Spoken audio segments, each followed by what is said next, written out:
পশ্চিমাদের বিরুদ্ধে যে বলয় তৈরি করেছে রাশিয়া, ঠিক সেই পথেই বন্ধু ইরানকে নিয়ে এগোচ্ছে তারা। এবার রাশিয়ার রকেটে চড়ে মহাকাশে যাচ্ছে ইরানের স্যাটেলাইট।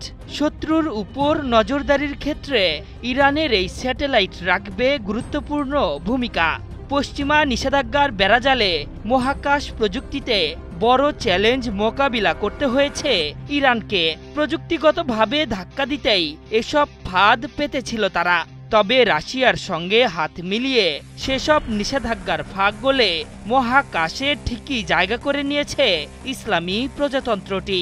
রুশ কর্তৃপক্ষের সহায়তায় স্যাটেলাইট উৎক্ষেপণের মাধ্যমে ইরান কেবল তথ্য উপাত্ত সংগ্রহের বিকল্প পথই তৈরি করছে না, বরং ভবিষ্যতে ইরান পর্যবেক্ষণ ও সামরিক সক্ষমতাও বাড়াতে পারবে বলে ধারণা বিশ্লেষকদের। 550 секунд, полет нормальный.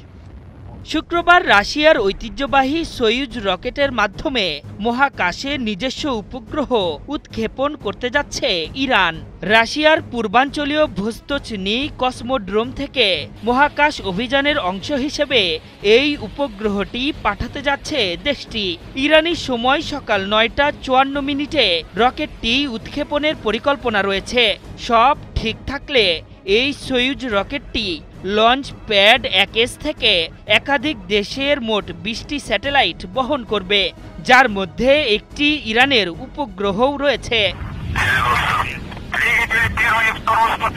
সোয়ুজ রকেটের এবারের যাত্রাটি একটি মাল্টি স্যাটেলাইট মিশনের অংশ, যার মূল উদ্দেশ্য গবেষণা, বৈজ্ঞানিক বিশ্লেষণ ও বাণিজ্যিক কাজে উপগ্রহগুলোকে পৃথিবীর কক্ষপথে স্থাপন করা। মিশনের প্রধান দুটি স্যাটেলাইট হল লোনেসফের M3 এবং একই মডেলের M4 উপগ্রহ পৃথিবীর আইনমণ্ডল পর্যবেক্ষণে নিয়োজিত থাকবে। এছাড়া এই মিশনে রয়েছে আরও 18টি ছোট উপগ্রহ, যেগুলোর পরিচয় এখনো প্রকাশ করেনি রুশ কর্তৃপক্ষ।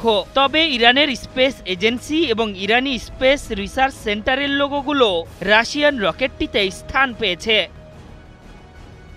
এবারই প্রথম নয়, এর আগে 2022 সালে খায়াম নামের একটি উপগ্রহ রাশিয়ার মাধ্যমে মহাকাশে পাঠিয়েছিল ইরান। সেই উৎক্ষেপণের মাধ্যমে তেহরান ও মস্কোর মধ্যে মহাকাশ প্রযুক্তিতে কৌশলগত সহযোগিতার সূচনা হয়। এবারের মিশন সেই সহযোগিতাকে আরও জোরদার করল বলে মনে করছেন বিশ্লেষকরা। এর আগে ইসলামী বিপ্লবী গার্ড বাহিনী কাসেদ নামের উৎক্ষেপণ যান ব্যবহার করে সাব অরবিটাল কক্ষপথে সফলভাবে একটি স্যাটেলাইট পাঠায়। বিশ্লেষকরা বলছে এটি শুধুই প্রযুক্তিগত অগ্রগতি নয়, বরং একটি কৌশলগত মনোভাবের প্রকাশ। তবে পশ্চিমাদের মতে ইরান এখন কেবল সক্ষমতা বাড়ানোর পথেই নয়, বরং একসঙ্গে স্পষ্টভাবে শক্তির বার্তা দিচ্ছে। ইরান এই উৎক্ষেপণের মাধ্যমে বুঝিয়ে দিচ্ছে যে দীর্ঘমেয়াদী সামরিক পরিকল্পনা এখনও বহাল রয়েছে, এমনকি বিকল্প পথে তারা শক্তি ধরে রাখার চেষ্টায় রয়েছে। আশরাফুল ইসলাম, ৭১।